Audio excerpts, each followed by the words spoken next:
नमस्कार, जनभावना टाइम्स में आपका स्वागत है। मैं हूं गार्गी। भारतीय मूल के विवादित ब्रिटिश लेखक सलमान रुश्दी पर न्यूयॉर्क में जानलेवा हमला किया गया।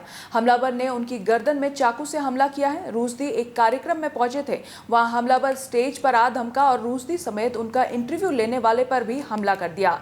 पेंसिल्वेनिया के एरी स्थित अस्पताल ले जाया गया है उन्हें, जहां उनका इलाज चल रहा है। रुश्दी को पहली बार जान से मारे जाने की धमकी उनकी विवादित खिताब द सेनेटिक वर्सेज के लिए 80 के दशक में ईरान से मिली थी। खिताब पर इस निंदा का आरोप लगा था। 1988 में खिताब को ईरान में बैन कर दिया गया था। ईरान के दिवंगत नेता अयतुल्ला रुहुल्ला खुमैनी ने रुश्दी को जान से मारने की धार्मिक आदेश जारी किया था।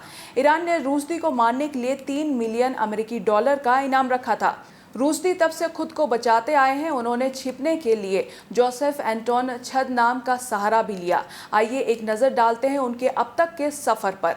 सलमान रुश्दी का जन्म 19 जून 1947 में भारत के बॉम्बे में हुआ, जिसे अब मुंबई कहा जाता है। 1981 में उनकी दूसरी उपन्यास मिडनाइट्स चिल्ड्रन ने बुकर प्राइज जीता। 1988 में उनकी उपन्यास द सेनेटिक वर्सेज रिलीज हुई, लेकिन जल्द ही इसे ईरान, बांग्लादेश, पाकिस्तान, दक्षिण अफ्रीका और अन्य देशों में बैन कर दिया गया। 1989 में ईरान ने एक फतवा जारी कर द सेनेटिक वर्सेज में इस्लाम का अपमान करने के आरोप में रुश्दी को जान से मारने का आह्वान दिया। 1990 में न्यूज़वीक ने रुश्दी का एक निबंध प्रकाशित किया। गुड फेथ शीर्षक से लिखे गए इस निबंध में रुश्दी ने उपन्यास का बचाव करने की कोशिश की थी। 1993 में रुश्दी ने लेखकों की सुरक्षा और अभिव्यक्ति की आज़ादी के लिए लेखकों की अंतर्राष्ट्रीय संसद की स्थापना में हिस्सा लिया। इसे 2003 में भंग कर दिया गया था। ईरानी फतवा जारी होने के बाद 1995 में रुश्दी अपना पूर्व घोषित सार्वजनिक उपस्थिति के तहत लंदन में पहली बार दिखाई पड़े थे। इससे पहले वो 6 साल तक पुलिस की सुरक्षा में सुरक्षित घरों में रह रहे थे। 1999 में रुश्दी को मातृभूमि का दौरा करने के लिए भारत सरकार ने वीज़ा दिया था, लेकिन इससे मुस्लिमों का विरोध भड़क गया था। 2005 में रुश्दी की किताब शालीमार द क्लाउन प्रकाशित हुई, जिसमें कई कथा सूत्र भारतीय प्रशासित कश्मीर के इर्द गिर्द घूमते हैं। 2007 में रुश्दी को साहित्य में योगदान के लिए ब्रिटेन की महारानी एलिजाबेथ द्वितीय ने सर की उपाधि से सम्मानित किया। इससे पाकिस्तान के मुस्लिम समुदाय में व्यापक विरोध भड़क गया। 2008 में रुश्दी के उपन्यास मिडनाइट चिल्ड्रन को बुकर प्राइज से नवाजा गया।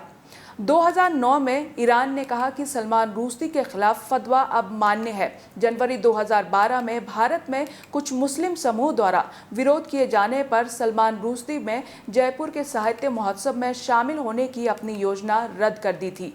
2012 में रुश्दी ने जोसेफ एंटोन नाम सस्मन को प्रकाशित किया, जो अपने छिपाने का दास्ता बयां करता है। 2014 में रुश्दी ने अभिव्यक्ति की आज़ादी के समर्थन के लिए वार्षिक पेन पिंटर पुरस्कार जीता, जिसे जजों ने लेखकों के लिए इसे उनकी उदार मदद कहा है। 2015 में रुश्दी की एक और किताब 2 years 8 months and 28 nights release हुई। अक्टूबर 2015 में रुश्दी ने फ्रैंकफर्ट पुस्तक मेले में कड़ी सुरक्षा के बीच पश्चिम में अभिव्यक्ति की आज़ादी के लिए नए खतरों की चेतावनी दी। 2020 में रुश्दी को मैगुएल डे सर्वेस द्वारा स्पेनिश महाकाव्य डॉन क्विक्सोट के आधुनिक संस्करण क्विक्सोट के लिए बुकर पुरस्कार के लिए शॉर्टलिस्ट किया गया। 2022 में रुश्दी को ब्रिटेन की महारानी के वार्षिक जन्मदिन के सम्मान में कैंपेनियन ऑफ ऑनर बनाया गया। बाकी खबरों के लिए आप हमारे वेबसाइट www.thejbt.com को लॉगिन कर सकते हैं। देश और दुनिया की बाकी खबरों के लिए देखते रहिए जनभावना टाइम्स। नमस्कार।